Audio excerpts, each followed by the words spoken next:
Hi, Hollywood progressive friends. Here, Dick and Sharon, or no, Dick and Nia back with you again. Sharon punked out on this play. She had better things to do. How you doing, Nia?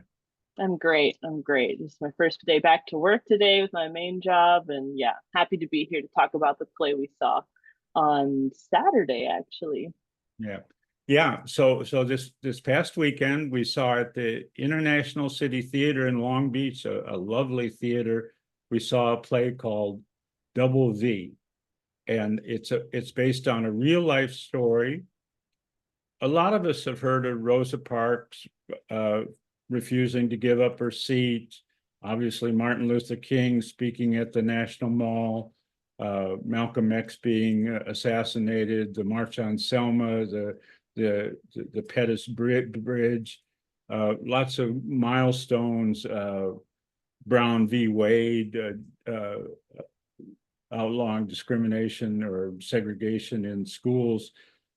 But this is another piece of that I think fewer people know about. Certainly, I knew less about it. Certainly, I knew that the military, the Army and the Navy, uh, advanced the cause of desegregation in the country by des desegregating their troops. They're forcing the troops to be together, and that's kind of at the crux of this play, which is called Double V. And it's all based on real characters, oftentimes using their real names. And what it was is a young Black man, seemed like almost a teenager, named James Thompson, or Jimmy, wanted to join the Army in 1942 at the height of World War II, at a time when the Axis troops, Germany, was taking over most of Europe, and Japan was invading one country and another in Asia, and things were looking bad. And the U.S. was scrounging all over for more troops, and yet they weren't taking Black troops. So he wrote a letter to the editor, to an influential Black newspaper called the Pittsburgh Courier, proposing Double V. V for victory against the fascists abroad, and V for victory against the racists here, so that he and other African Americans could join the military. Um, it struck a chord with a reporter there who was really a clerk. She was a typist, but she really resonated with the story. Her actual name was Evelyn Cunningham, Madge, I think, in the play, but that's based on a real person. This was in Pittsburgh, but she snuck away without permission to Wichita, Kansas, where this young man was, interviewed him and his family and his friends, and wrote up a story, came back and insisted that the publisher, the editor, publish the story in the newspaper, and it caught hold big time. It created a movement uh, that ran into a lot of trouble. There were bricks thrown through the windows at the young boy's house. The FBI threatened the newspaper. There were other Black newspapers refused to fall in line. They were accused of being treasonous because in the middle of the war they couldn't be diverted by racial justice. But it caught hold, and ultimately the laws were changed, or the guidelines were changed, and characters in the play and in the real life reenactment of the play joined the WACS, the Women's Army Auxiliary Corps, and the U.S. Army. So what did you think, Nia? I thought a lot of things about this play. So the story in and of itself, and something that I've been coming to terms with my U.S. education, is there's a lot of Black stories that I have never heard before. It's never crossed my path. I've never heard about it in history class. I haven't come to learn about it just in living my life. This is another one of those. I knew nothing about the double V. I never heard about it before. Um, I knew just from knowing our country's history that there was racial divide and then there wasn't, and certainly it makes sense with that. Uh, to a sense, it makes sense that it applied to our military as well. So it was really interesting for me to see and hear and learn about this new empowering Black story, and to see all these Black characters in these positions of power with the Pittsburgh Courier and things like that. Um, Very interesting to see. I want to pivot real quick and talk about how I loved the set in this play. This is another very fun set with a minimal stage, but they created 4 or 5 different locales just by moving these different set pieces decorated a certain way to create different, someone's home, an office, the Pittsburgh Courier's office, all these different places. Very, very unique use of space. I also thought the costumes in this play were spot on. Um, Very much enjoyed those aspects. And again, the next sort of critiques that I'll give are not at all aimed towards the actors. In every play that we've seen, the actors always give 110% performance, and it shows through. These are wonderful actors doing a wonderful job with the script that they're given. Choreography has always been good. This play was no different. Everyone moved seamlessly. It all felt natural. How the actors said their lines was very natural. My qualms comes with the writing of this play. This is, again, a Black story written by a white playwright. And sadly, that comes through. Even more sad, however, is that I think it only comes through to people of color like myself and hopefully other people of color that were in the audience to support I assume to support the actors that were there. Perhaps they just heard about this play and wanted to see it. There are several, again, this is an important story that was told, but the way that it was told was very, very neat. Very, very whitewashed, I would say. Very, very clean, very safe. And that's not what's the word? That's not cognizant. That's not in relation to what the actual Black experience is. Now, I can't speak for what it was like then. I believe this was written this happened in 1940s, I believe, during 1942 during World War II. Yay, U.S. education serving me again. Um, so in the 1940s. So again, I can't really speak myself on how mannerisms and things that were said, but there was one too many for me in this play, to say the least. It didn't feel authentic to me, and I 100% attribute that to the fact that this was written by a white woman. She was older, but that's also irrelevant. This was written by a white woman who has not lived the experience. I will say that one more thing I wanted to add is that the ending of this play was also very quick. I felt like it didn't resolve well enough for me. It just sort of came to an end. This was also felt by me, and I think Dad, we were talking about this too, is that this felt a lot like a lecture about the double V that was then sort of sensationalized or had some emotional aspects put into it to make it more, conversational and be more of like a retelling of what might have actually happened during that time frame and with all these things going on. So there was just a separation of reality for me that I couldn't quite fully get comfortable into it, which is unfortunate because, like I said, this is a really powerful story. This young boy who wants nothing more than to be part of his country and to do so by fighting for his country. This boy is willing to lay down his life for a country that hates him and wants nothing to do with him. And he isn't allowed to because of the color of his skin. And he writes this very emotional letter to this to the editor, to the Pittsburgh Courier. Just, I don't even think for anything to come from it. He just had these feelings, this resentment, this animosity about it, and wanted to get it out and share it with someone. And it turned into the entire Double V campaign, which, like my dad said, was a victory abroad and a victory at home over all the social injustice and racism that was being experienced by Black people, any person of color, during the 1940s. So a really, really powerful, powerful story that I am, don't get me wrong, I am grateful that it is being talked about and is being remembered and is being lifted up as something that is important to remember and talk about. Just wish someone else was talking about it.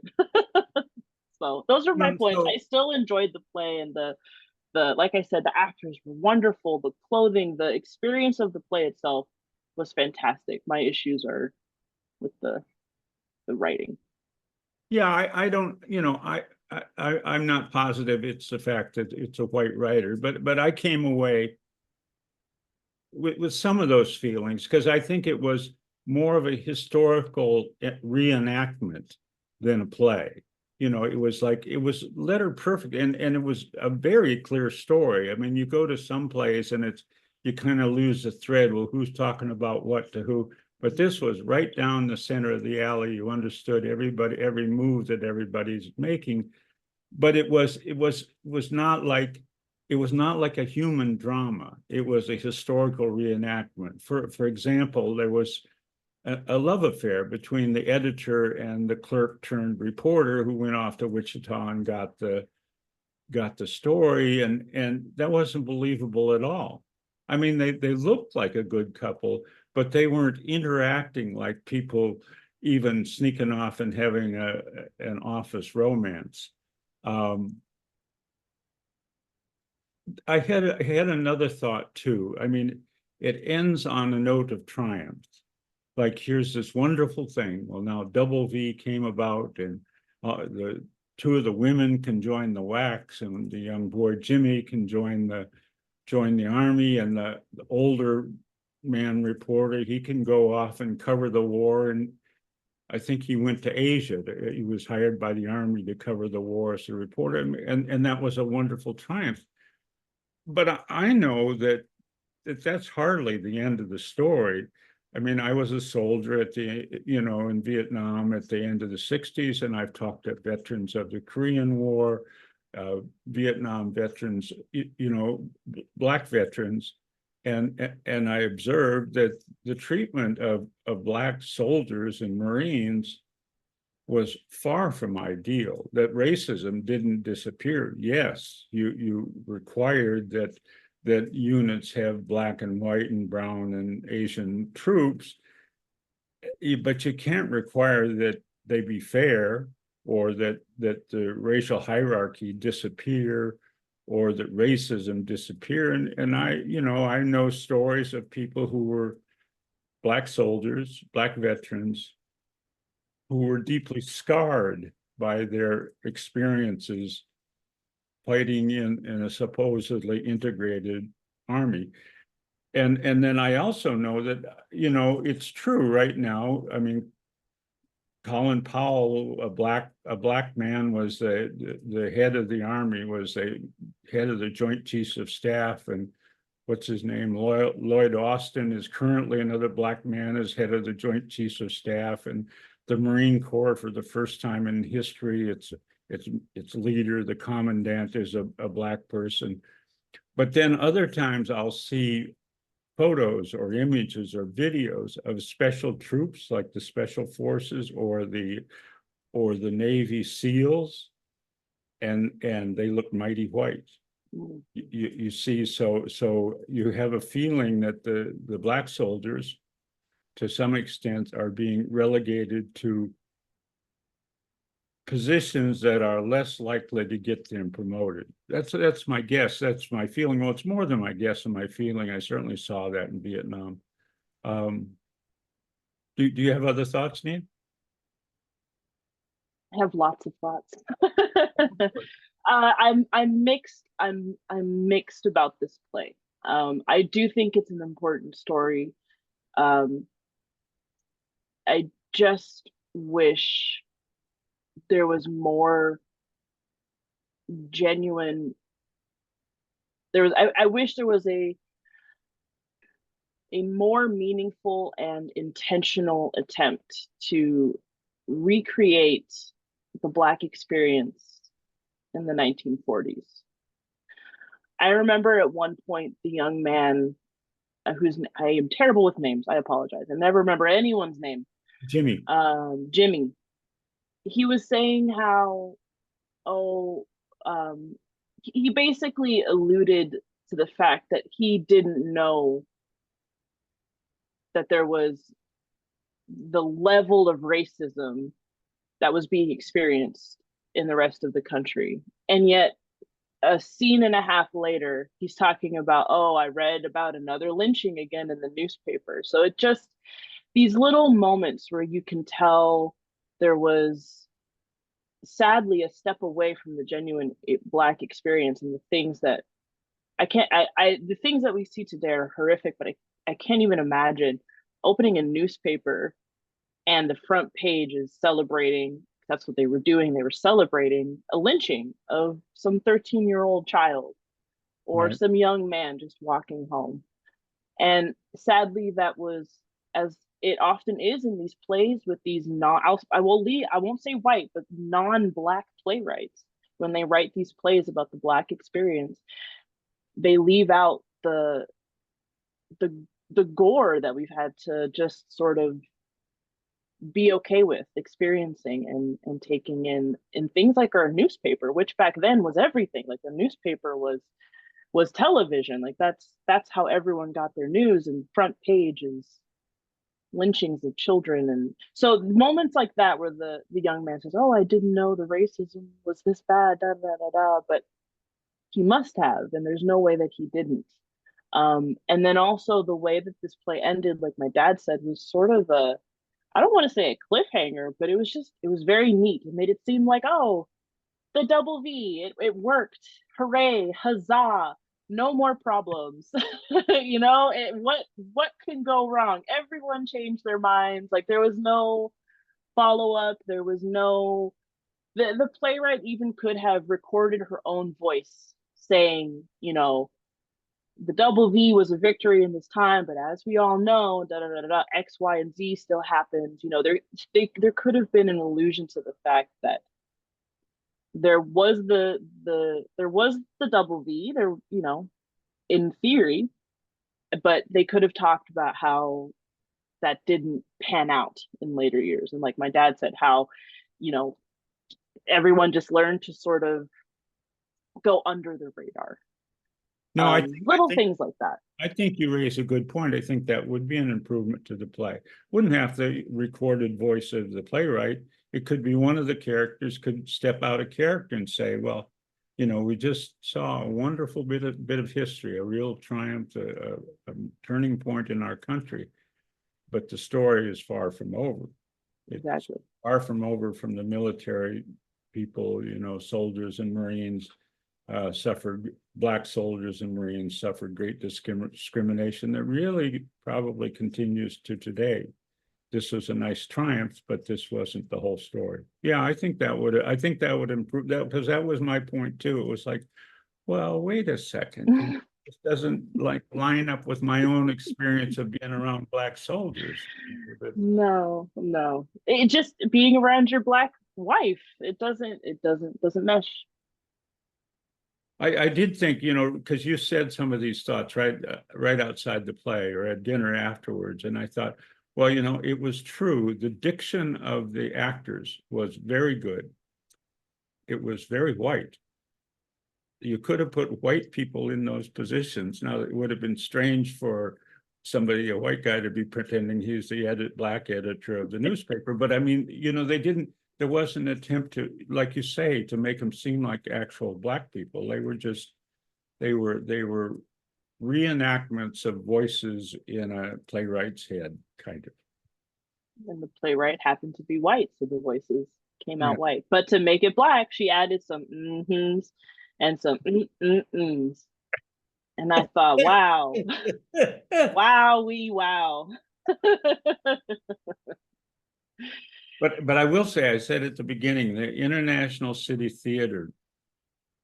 We always say we like to go to small theaters. I don't think that really counts as a small theater.